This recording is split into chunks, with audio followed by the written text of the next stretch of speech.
வணக்கம். தமிழ் நூலகத்தின் ஒளி செய்திகளுக்குள் உங்களை வரவேற்கின்றோம். வணக்கம். செய்திகள். தமிழர்கள் விடுதலை கேட்கவே அருகதையற்றவர்கள். தமிழர்கள் நாம் அன்றாடம் 1000 செய்திகளை எமது தேசம் விடுதலை அடைய வேண்டும் என்று போடுகின்றோம். பல கோடி தமிழர்களின் தாகம் தமிழர்களுக்கு விடுதலை கிடைக்க வேண்டும் என்று. ஆனால் விடுதலையை பெற நாம் தகுதியுடையவர்களா என்று ஒருமுறை உங்களை நீங்கள் கேட்டு பாருங்கள். நான் கூற போகின்ற விடயம் தெரியாமலே அதில் என்ன சந்தேகம், நாம் தனி தேசம் கேட்கவும் எமது விடுதலையை கேட்கவும் உரிமையுடையவர்கள் என்றே நினைத்திருப்பீர்கள். ஆனால் அது தவறு. தமிழர்கள் விடுதலை கேட்கவே அருகதை அற்றவர்கள். காரணம், விடுதலையை பெற நாம் போராடுகின்றோம் என்றால் நாம் மற்றவர்களை அடிமைப்படுத்தாதவர்களாய் இருக்க வேண்டும். நாம் அப்படியா இருக்கின்றோம்? இன்றும் பல 1000 ஆலயங்களுக்குள் கடவுளை கூட உள்ளே சென்று வழிபட முடியாத கொடிய நிலை சர்வதேச சமூகத்துக்கு எங்கள் போராட்டம் சென்றடைய வேண்டும் என்பதற்காய் லட்சத்துக்கும் மேற்பட்ட மக்களை முள்ளிவாய்க்காலில் பறிகொடுத்த இனம் வாழும் தேசத்தில் இருக்கிறது. இதற்கு நாம் என்ன செய்தோம்? தமிழ் தேசிய கூட்டமைப்பில் தமிழர் நலனுக்காய் உயிரையும் கொடுத்து பணிபுரிவோம் என கூறும் யாராவது தனது மகளையோ மகனையோ வேறு சாதியில் பெருமையுடன் திருமணம் செய்து வைத்துள்ளார்களா? தமிழர் விடுதலை என கதைக்கின்றோமே என்றாவது சாதி விடுதலையை அதைவிட முக்கியம் என்று ஒரு தமிழராவது கதைக்கின்றனரா? தமிழர்களுக்குள் விடுதலை அடையாமல் பல தமிழர் இருக்கின்றார்கள். அவர்கள் விடுதலையை தமிழர்களை அடையவிடவில்லை. அப்படியான இனம் எமக்கு ஏன் விடுதலை? சாதி சாதி சாதி எப்படி உருப்படுவோம் நாம்? கடவுளே எம்மை கைவிட்டு விட்டார் என்று பல உயிர்களை முள்ளிவாய்க்காலில் பறிகொடுத்த நாம் புலம்புகின்றோம். ஆனால் கடவுள் நீதியாகத்தான் நடக்கின்றார். எமது இனத்தை நாமே அடிமையாக வைத்திருக்கும் கேவலமான இனம் நாம். எமக்கு எப்படி இறைவன் உதவி செய்வான்? தமிழர்கள் ஒவ்வொருவரும் உங்கள் நெஞ்சில் கை வைத்து கூறுங்கள், நான் சாதி வேற்றுமை பார்க்காதவன் என்று. உண்மையாகவே நீங்கள் சாதி வேற்றுமை பார்க்கவில்லை என்றால் உங்களுக்கு ஆண்டவன் துரோகம் இழைத்து விட்டான். ஆனால் சாதி வேற்றுமை பார்க்கும் நபரெனில் உங்களுக்கு கடவுள் சரியாகத்தான் செய்கின்றான். பல பேர் எடுத்ததுக்கும் தெய்வத்திடம் ஓடுவார்கள். ஆனால் தான் உள்ளத்தில் வைத்திருக்கும் அழுக்கை பற்றி ஒரு நாளும் யோசிப்பதில்லை. நாம் சரியாக இருந்தால் தெய்வம் நம்மிடம் தேடி வரும் என்பது பலருக்கு புரிவதில்லை. அழுக்கு நிறைந்த நாம் தெய்வத்திடம் ஓடி போனால் தெய்வம் ஒளிந்துவிடும். அதனால் தான் தமிழனை ஆண்டவனும் காப்பாற்ற வரவில்லை. நாம் எல்லாம் தகுதியானவர்களுக்கு கிடைக்க வேண்டும் என்று நியாயம் பேசுவோம். எனக்கு விடுதலை கிடைக்க நாம் தகுதியானவர்களா என்று ஒருமுறை யோசித்து பாருங்கள். ராணுவ முகாமை அகற்ற ராணுவத்தை வெளியேற கூறுகின்றோம். எனக்கு விடுதலை வேண்டும் என்பதற்காய். ஆனால் நாம் சாதி வெறி பிடித்து தமிழர்களை அடிமைப்படுத்தி வைத்திருக்கின்றோமே, அதற்கு என்ன நியாயம்? அப்படியாகில் அவர்களும் தமிழர் தேசங்களில் இருந்து வெளியேறுவதுதான் நியாயம். வெளியேற்ற போராடுவோமா? அன்பான தமிழர்களே, எமது தவறுகளை நாம் திருத்திக் கொள்ள வேண்டும். சாதி என்ற சில மனித வடிவில் உள்ள அரக்கர் வடிவமைத்த தவறான வழிகளை ஒழிக்க வேண்டும். நாம் தமிழ் சாதி மட்டுமே. வாயால் கூறுவதில் திருத்தம் வரப்போவதில்லை. எம்மை நாம் உணர்வு பூர்வமாய் திருத்திக் கொண்டாலே உண்மையான திருத்தம் வரும். சிலர் நினைப்பார்கள், இதை எழுத முடியும், வாயால் பேச முடியும், சாத்தியமில்லை என கூறினால் அது தவறு. இதை எழுதும் நான் எனது மனைவி என்ன சாதி என்று தெரிந்து கொள்ளவும் இல்லை. இன்று வரை உணர்வு பூர்வமாய் அதை கேட்க விரும்பியதும் இல்லை. தமிழச்சி என்ற ஒரு பெண்ணையே நான் திருமணம் செய்தேன். அவ்வளவுதான் நான் அறிய விரும்பியது. எம்மை நான் திருத்தினால் போதும். சமூகத்தோடு ஒத்துதான் செய்ய வேண்டும் என்று அதிகம் பேர் நினைப்பதாலேயே சாதி என்ற கொடிய அரக்கன் தமிழர்களிடம் குடிக்கொண்டுள்ளார். மற்றவர்கள் என்ன செய்கின்றார்கள் என்பதற்கு முக்கியத்துவம் கொடுக்காமல் சரியான விடயத்துக்கு முக்கியத்துவம் கொடுங்கள். அதை யார் எதிர்த்தாலும் நீங்கள் செய்யுங்கள். துரோகிகள் பற்றி பல பேசுவோம். அவர்களுக்கும் சாதி முறைகளை பார்ப்பவர்களுக்கும் எந்த வேறுபாடும் கிடையாது. நாம் சரியானவர்களாய் இருந்தாலே மற்றவர்களை பற்றி குறை கூற தகுதியானவர்கள். அப்படி இனியாவது இருக்க முயற்சி செய்யுங்கள். நாம் விடுதலை அடைய முடியாதமைக்கும் எமக்குள் இருக்கும் 1000 குறைகளே காரணம். அதில் சாதி முறையான நடவடிக்கையே முக்காவாசி பங்கை எடுத்துள்ளது. உணர்ந்து சாதி வேற்றுமைகளை துடைத்தளிப்போமா? யாழ் பல்கலைக்கழக மாணவர்கள் மத்தியில் அதிகரிக்கும் போதைப் பொருள் பாவனை. யாழ் பல்கலைக்கழகம் என்றால் அதற்கென்று உலக நாடுகள் எங்கும் தனித்துவமான சிறப்பும் புகழும் மரியாதையும் இருக்கிறது. அதுவும் துணைவேந்தர் மாமனிதர் துரைராஜா இருந்த காலத்தில் இருந்த தமிழ் தேசியம் மீதான கண்ணியமும் இன நலனை முன்னிறுத்திய சிந்தனையும் இன்று இருக்கும் மாணவர்களுக்கோ பேராசிரியர்களுக்கோ இருக்கிறதா என்று பார்த்தால் சிறு அளவு என்றே பதில் வரும். யாழ் பல்கலைக்கழகத்தின் வீழ்ச்சி உலகின் தமிழினத்தின் வீழ்ச்சிக்கு ஒப்பானது. இன்று தமிழ்நாட்டில் சீமானாயிருக்கட்டும் அல்லது தமிழர்களின் தேசிய தலைவர் மேதகு பிரபாகரனாயிருக்கட்டும் அல்லது உலகில் தமிழன் வாழ வேண்டும் வளர வேண்டும் என்று பாடுபடுகின்ற எவராக இருக்கட்டும், யாழ் பல்கலைக்கழகம் தமிழர் நலத்தை அன்றைய காலத்தில் முன்னிறுத்திய பின்னணியில் செயல்பட்டமையே. யாழ் பல்கலைக்கழகத்தின் நடவடிக்கையை தமிழர் விடுதலை அடைய வேண்டும் என்ற சிந்தனையை உருவாக்கிய பின்னணி காரணி சக்தி. துரோகிகளுக்கு வேண்டியவர்களுக்கு பதவியும் ஆக்கிரமிப்புவாதிகளுக்கு குடைபிடிப்பவர்களுக்கு அதிகாரமும் என்று கிழக்கு பல்கலைக்கழகத்தில் மட்டுமில்லை யாழ் பல்கலைக்கழகத்திலும் சீரழிந்து சின்னாபின்னமாகி கொண்டிருக்கிறது. விடுதலை அடைய வேண்டிய எழுச்சி பாதை அனைத்தையும் நேரம் பார்த்து மூடு விழா நடத்தி அதிகார வர்க்கத்தோடு சேர்ந்து மகிழ்கின்றது யாழ் பல்கலைக்கழகம். மாணவர்கள் மத்தியில் போதைப் பொருள் பாவனை, தமிழ் மாணவர் ஒருமையின்மை, மாணவிகள் மீது சேட்டைகள் என அதிகரித்து காணப்படுகின்றது. தமிழினத்தின் அறிவாலயம் எங்கும் அசிங்கமாயிருப்பதை உணர முடிகின்றது. நாளை தமிழர்களை வழிநடத்தப் போகின்ற பல குழந்தைகளை பிரசவிக்கும் அறிவியல் கூடம் சிறப்பாக இருக்க வேண்டும். தமிழினத்தின் நலனை முதன்மைப்படுத்தி தூய சிந்தனையுடன் பயணிப்பதை உறுதிப்படுத்த வேண்டும். சில காலத்தில் தமிழர்களை வழிநடத்தப் போகின்ற மாணவர்களை நீங்கள் மற்றவர்களை வழிநடத்த தகுதியானவராயிருக்க கூடியவராய் என்று உங்களை நீங்கள் கட்டுப்பாட்டு திருப்பிக் கொள்ளுங்கள். நீங்கள் மாணவர்கள் இல்லை, நாளைய தமிழர்களின் வழிகாட்டிகள். உங்களின் வளர்ச்சியும் சிறப்புமே தமிழினத்தின் ஆணிவேர். இது கதையும் இல்லை, கவிதையும் இல்லை. யாழ் பல்கலைக்கழகத்தில் கல்வி கற்று தமிழர்களை வழிநடத்திய மாகாண்களின் வரலாற்று பதிவு. தமிழ் மாணவர் ஒருமை இதில் தெளிவாக இருக்க வேண்டும். மலையக தமிழ் மாணவர்களாயிருந்தாலும் கொழும்பு தமிழ் மாணவர்களாயிருந்தாலும் சரி, நாம் தமிழ் என்றால் எந்த வேறுபாடும் இல்லாது எதிலும் ஒருமையாய் இருக்க வேண்டும். ஒருமை தெரியாத தமிழ் மாணவர்களுக்கு அன்போடு சலிப்பு இல்லாமல் புரிய வைத்து அவர்களை இணைத்து செயல்பட வேண்டும். பிரதேசவாதம் என்று நஞ்சு என்றும் எமது இனத்தின் ரத்தத்தில் கலக்காவண்ணம் நாம் தெளிவாக இருக்க வேண்டும். அப்படி யாரும் இருந்தாலும் அவர்களோடு சலிப்பு இல்லாமல் நடந்து அவர்களுக்கு புரிய வைக்க வேண்டும். போதைப் பொருள் என்பது பலவிதமானது. ஆனாலும் எதுவாகிலும் அவை எமக்கு அழிவையே கொடுக்கும். இதை நாம் ஏற்று எம்மை மாற்ற சிரமம்தான். ஆனால் நீங்கள் தமிழர்களுக்கு வழிகாட்டிகளாய் நாளை இருக்க போகின்றவர் என்பதை பொறுப்புடன் யோசித்து பாருங்கள், புரிந்து கொள்ள முடியும். ஒழுக்கத்தையும் அதே நிலையிலிருந்து யோசியுங்கள், அப்போது புரிந்து கொள்வீர்கள். தமிழர் விடுதலையில் உணர்வுடன் சுயநலமற்று உங்களை பொறுப்புடன் இணைத்துக் கொள்ளுங்கள். வடமாகாண அமைச்சர்கள் முள்ளிக்குளம் விஜயம். தமிழின் ஆக்கிரமிப்பு மற்றும் தமிழின் அழிப்பு கடற்படையினால் முள்ளிக்குளம் கிராமத்தில் மீள்குடியேற அனுமதிக்கப்படாத நிலையில் முள்ளிக்குளம் கிராமத்திற்கு அருகாமையில் உள்ள மலங்காடு எனும் பகுதியில் உள்ள காட்டுப்பகுதியில் வாழ்ந்து வரும் முள்ளிக்குளம் கிராம மக்களை வடமாகாண அமைச்சர்களான போனா ஐங்கரநேசன் மற்றும் பாவனா டெனிஸ்வரன் ஆகியோர் நேற்று நேரில் சென்று சந்தித்து அந்த மக்களின் பிரச்சனைகளை கேட்டறிந்தனர். முசிறி பிரதேச செயலாளர் பிரிவிற்குட்பட்ட முள்ளிக்குளம் கிராமத்துக்கு மக்கள் நாட்டில் இடம்பெற்ற யுத்தம் காரணமாக இடம்பெயர்ந்து சென்று மீண்டும் கடந்த 2010 ஆண்டு தமது சொந்த கிராமமான முள்ளிக்குளம் கிராமத்திற்கு மீள்குடியேற சென்றபோது அந்த மக்களை தமிழில் ஆக்கிரமிப்பு மற்றும் தமிழின் அழிப்பு கடற்படையினர் மீள்குடியேற அனுமதிக்கவில்லை. இதனால் முள்ளிக்குளம் கிராமத்துக்கு அண்மித்த மலங்காடு எனும் காட்டு பிரதேசத்தில் அம்மக்கள் 4 வருடங்களாக தற்காலிக கொட்டில்களில் வசித்து வருகின்றனர். இம்மக்களின் கோரிக்கைகளுக்கு அமைவாக கடந்த 2ஆம் தேதி தமிழ் தேசிய கூட்டமைப்பின் விசேட குழுவினர் அங்கு சென்று அந்த மக்களின் பிரச்சனைகள் தொடர்பாக மக்களுடன் உரையாடி பிரச்சனைகள் ஆராயப்பட்டது. அதன் தொடர்ச்சியாக மக்களின் வேண்டுகோளுக்கு அமைவாகவும் வடக்கு மாகாண மீன்பிடி போக்குவரத்து வர்த்தக வாணிபம் மற்றும் கிராம அபிவிருத்தி அமைச்சர் பாவண்ணா டெனிஸ்வரன் அவர்களின் அழைப்பிற்கு இணங்கவும் வடக்கு மாகாண விவசாய கால்நடைகள் அமைச்சர் போன ஐங்கரநேசன் நேற்று செவ்வாய்க்கிழமை முள்ளிக்குளம் கிராமத்துக்கு விஜயம் செய்தார். அங்கு அம்மக்களின் மிக முக்கிய தேவையான தற்காலிக கொட்டில்களை புனரமைப்பது தொடர்பாக ஆராயப்பட்டது. அதில் வடக்கு மாகாண கிராம அபிவிருத்தி அமைச்சர் அங்கு வசிக்கும் மக்களின் நிலைமை கருதி தற்காலிக கொட்டில்களை உடனடியாக புனரமைக்க நடவடிக்கை எடுப்பதாக உறுதிமொழி வழங்கியுள்ளார். அத்தோடு அம்மக்களின் விவசாய நிலங்கள் கடற்படையினரின் கட்டுப்பாட்டுக்குள் இருப்பதால் அவ்விவசாய நிலங்களை பெற்றுத் தருமாறும் அங்குள்ள குளங்களை புனரமைத்து பயன்பாட்டிற்கு பெற்றுத் தருமாறும் தமது கால்நடைகளை பராமரிக்கக்கூடிய நடவடிக்கைகளை மேற்கொள்ளுமாறும் அக்கிராம மக்களினால் கோரிக்கை முன்வைக்கப்பட்டது.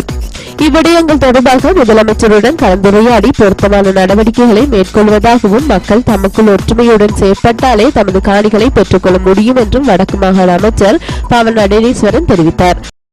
தமிழின் ஆக்கிரமிப்பு மற்றும் தமிழின் அழிப்பு ஸ்ரீலங்காவுக்கு எதிராக தீர்மானத்திற்கு ஆதரவளித்தமை நியாயமானதே. ஐரோப்பிய ஒன்றியம் ஸ்ரீலங்காவுக்கு எதிரான தீர்மானத்திற்கு ஆதரவளித்தமை நியாயமானது என ஐரோப்பிய ஒன்றியம் அறிவித்துள்ளது.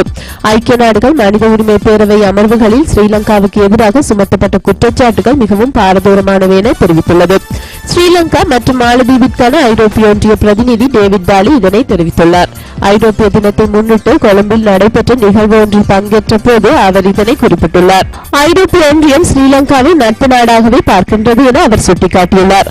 அந்த உரிமையிலேயே ஐக்கிய நாடுகள் மனித உரிமை பேரவை அமர்வுகளில் ஸ்ரீலங்கா குறித்து கேள்வி எழுப்பியதாக தெரிவித்துள்ளார். பணத்தை அபகரிப்பு செய்யும் அபிவிருத்தி சங்க பிரதிநிதிகளுக்கு எதிராக நடவடிக்கை, விவசாயிகளுக்கு பாதிப்புகள் குறித்து பயிற்சி பட்டறை. பணத்தை அபகரிப்பு செய்யும் அபிவிருத்தி சங்க பிரதிநிதிகளுக்கு எதிராக நடவடிக்கை. மன்னார் மாந்தை மேற்கு பிரதேச செயலாளர் பிரிவிற்குட்பட்ட இலுப்பை கடவை கிராம அபிவிருத்தி சங்கம் நீண்ட காலமாக பொது கூட்டங்கள், புதிய நிர்வாக தெரிவுகள் நடத்தாதும் கணக்குகளை சமர்ப்பிக்காதும் இயங்காத நிலையில் இருந்துள்ளது. இவ்விடயத்தினை இலுப்பை கடவை மக்கள் மற்றும் கிராம அபிவிருத்தி உத்தியோகத்தர் ஆகியோர் வடமாகாண கிராம அபிவிருத்தி அமைச்சருக்கு தெரியப்படுத்தியதை அடுத்து நேற்று அக்கிராமத்துக்கு நேரடி விஜயம் செய்த வடக்கு மாகாண மீன்பிடி போக்குவரத்து, வர்த்தக வாணிபம் மற்றும் கிராம அபிவிருத்தி அமைச்சர் பாவண்ணா டெனீஸ்வரன் அக்கிராம மக்களுடன் கலந்துரையாடி பல்வேறு விடயங்களை அறிந்து கொண்டார். சங்க பொறுப்பாளர் 2 வருடங்களுக்கு முன்னர் வெளிநாடு சென்று விட்டார் என்றும் இதுவரை தங்களுக்கு எந்த கணக்குகளும் காட்டப்படவில்லை என்றும் முறையிட்டனர்.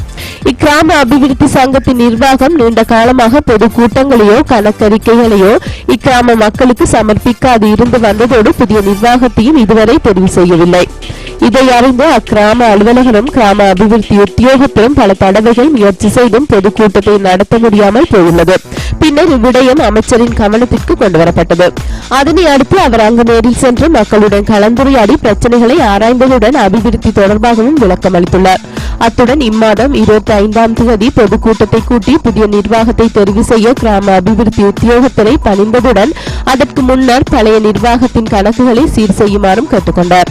அத்துடன் இலுப்பை கடவை மாதர் கிராம அபிவிருத்தி சங்கத்தினரையும் சந்தித்து கலந்துரையாடியதுடன் அவர்களின் தேவைகளையும் கேட்டறிந்து கொண்டார். இதனைத் தொடர்ந்து வடமாகாண அமைச்சர் பாவண்ணா டெனீஸ்வரன் அங்கு உரையாற்றுகையில் பொதுமக்களின் பொது தேவைக்குரிய பொது பணங்களை தனிநபர்கள் பயன்படுத்துவது கண்டுபிடிக்கப்பட்டால் அவ்வாறானவர்களுக்கு எதிராக சட்ட நடவடிக்கை எடுக்கப்படும். இவ்வாறான பிரச்சனைகளுக்கு ஏற்கனவே மேற்கொள்ளப்பட்ட சட்ட நடவடிக்கை தொடர்பிலும் சுட்டிக்காட்டினார். அத்துடன் மன்னார் மாவட்டத்தில் பல கிராம அபிவிருத்தி சங்கங்கள் இயங்காதும் பொது கூட்டங்களை கூட்டி புதிய நிர்வாகம் தெரிவு செய்யப்படாமல் உள்ளது.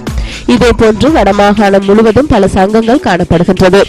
இவ்வாறான சங்கங்களை உடனடியாக புனரமைப்பு செய்ய கிராம அபிவிருத்தி உத்தியோகத்தர்கள் நடவடிக்கை மேற்கொள்ள வேண்டும் என்றும் நாட்டின் முதுகெலும்பான இக்கிராம மட்ட அமைப்புகளை சீராக இயங்க அனைத்து கிராம மக்கள் மற்றும் அதிகாரிகளும் முன்வர வேண்டும் எனவும் கேட்டுக்கொண்டதோடு இனிவரும் காலங்களில் இவ்வாறான குறைபாடுகள் அல்லது நிர்வாக சீர்கேடுகள் கண்டறியப்பட்டால் இவ்வாறான சங்கங்களை ஒழுங்காக நடத்தி செல்ல தவறியமைக்காக அதிகாரிகளுக்கு எதிராக முதல் கட்ட நடவடிக்கை மேற்கொள்ளப்படும் என்றும் அமைச்சர் மேலும் தெரிவித்தார்.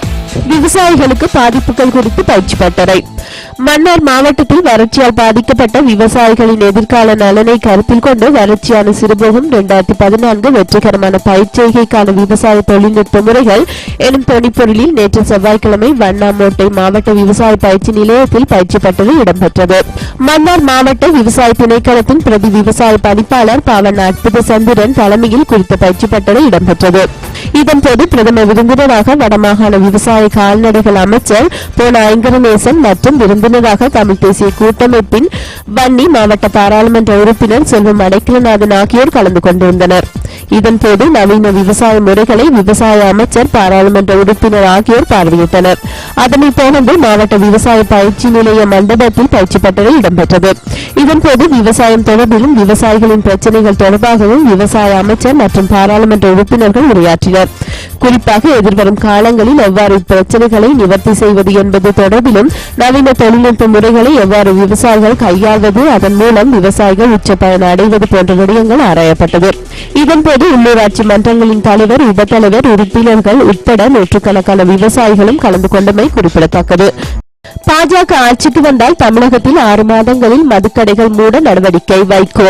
பாரதிய ஜனதா மத்தியில் ஆட்சி அமைத்தால் மீனவர் பிரச்சினைக்கு தீர்வு காணப்படும் என மதிமுக பொதுச் செயலாளர் வைகோ தெரிவித்துள்ளார். மதுரை மாவட்டம் கேப்புதூரில் நடைபெற்ற மதிமுகவின் 21வது ஆண்டு துவக்க விழாவில் அவர் இவ்வாறு கூறினார். இலங்கை தமிழர் பிரச்சினைக்கும் பாரதிய ஜனதா தலைமையிலான அரசு தீர்வு ஏற்படுத்தி கொடுக்கும் என்றும் உறுதியளித்த வைகோ தமிழகத்தில் 6 மாதங்களில் மதுக்கடைகள் மூட நடவடிக்கை எடுக்கப்படும் என்றும் தெரிவித்தார். மீண்டும் இரு தொடர்ந்து மோதி விபத்து. களுத்துறை அலுத்கம தொடர்ந்து நிலையத்தில் இன்று அதிகாலை 2 ரயில்கள் ஒன்றோடு ஒன்று மோதி விபத்துக்குள்ளாகியுள்ளன. அலுத்கம தொடர்ந்து நிலையத்தில் நிறுத்தி வைக்கப்பட்டிருந்த எரிபொருள் ரயிலுடன் சிலாபம் நோக்கி புறப்பட்ட ரயிலை மோதி விபத்துக்குள்ளாகியுள்ளது.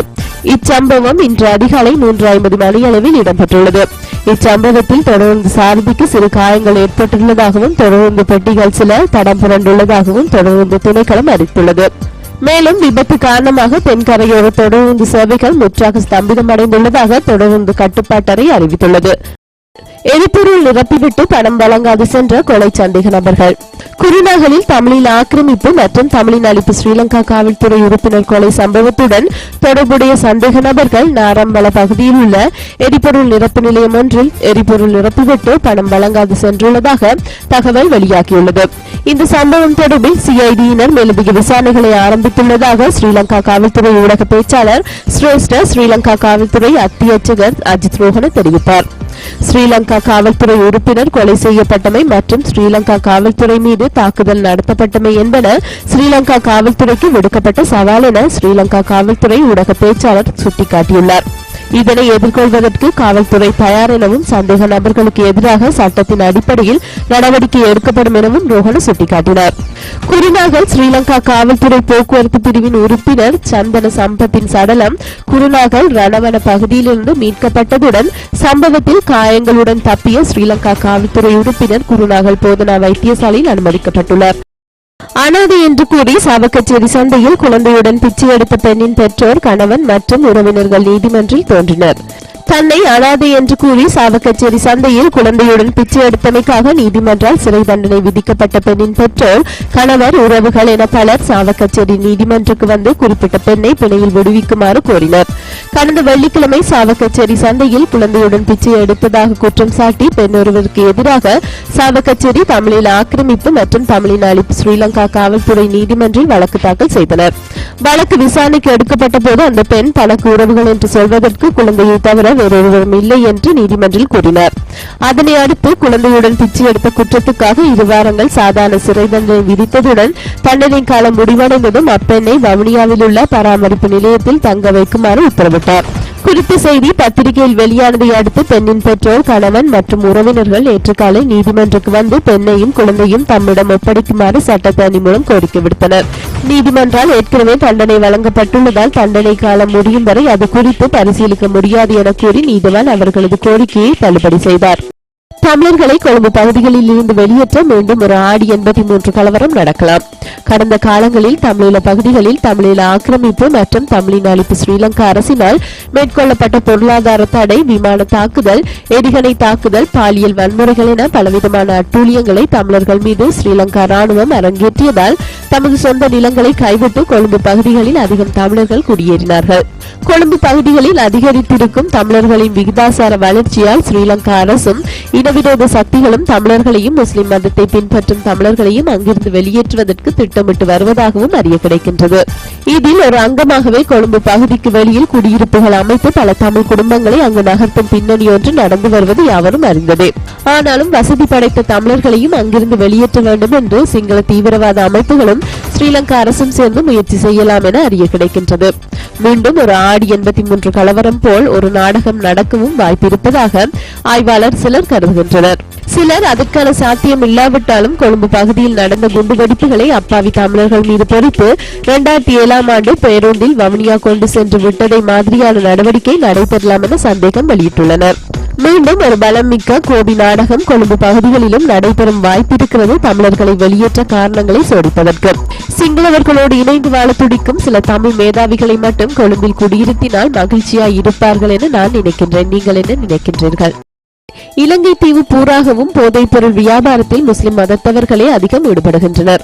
போதைப் பொருள் வியாபாரத்தில் பல சிங்கள அரசியல்வாதிகள் பின்னணியில் இருந்து செயல்படுவது தெரிந்த விடயமே. அதேபோல் உள்ளூர் போதைப் பொருள் வியாபாரத்தில் முஸ்லிம் மதத்தை பின்பற்றும் நபர்களே அதிகம் ஈடுபடுகின்றனர். யாழ்ப்பாணம், மன்னார், திருகோணமலை, மட்டக்களப்பு போன்ற தமிழர்கள் அதிகம் வாழும் பகுதிகளில் முஸ்லிம் மதத்தை பின்பற்றும் நபர்கள் தமிழ் இளையோர்களுக்கு போதைப் பொருள் விற்பனை செய்வது தெரியவந்துள்ளது. இவர்களின் பின்னணியில் தமிழர்களை அழிக்க செயல்படும் கருவிகள் இருப்பது புதிய விடயம் இல்லை. ஆனாலும் இலங்கை தீவு பூராகவும் போதை உள்ளூரில் விற்பனை செய்யும் நபர்கள் அதிகம் முஸ்லிம் மதத்தை பின்பற்றும் நபர்களாய் இருப்பது இங்கு குறிப்பிடத்தக்கது. கொழும்பு பகுதியில் வசிக்கும் பல தமிழ் இளையோர்கள் போதைப் பொருளுக்கு அடிமையாவது இந்த நபர்களின் செயல்பாடு என்பது கவனிக்க வேண்டிய விடயம். முஸ்லிம் மதத்தை பின்பற்றுவோர் போதைப் பொருள் மட்டும் இல்லாது பலவித சட்டவிரோத செயல்களில் ஈடுபடுவதும் இலங்கை தீவில் வாழும் மற்ற இனங்களை பாக்கிலும் அதிகம் என்பது இங்கு குறிப்பிடத்தக்கது. முஸ்லிம் மதத்தை பின்பற்றும் சமூகங்கள் சட்டவிரோத செயல்களில் ஈடுபடுவதை தடுக்க அழுத்தங்கள் கொடுக்க இலங்கை தீவில் வாழும் மற்ற சமூகங்கள் முன்வர வேண்டும். நன்றி, வணக்கம்.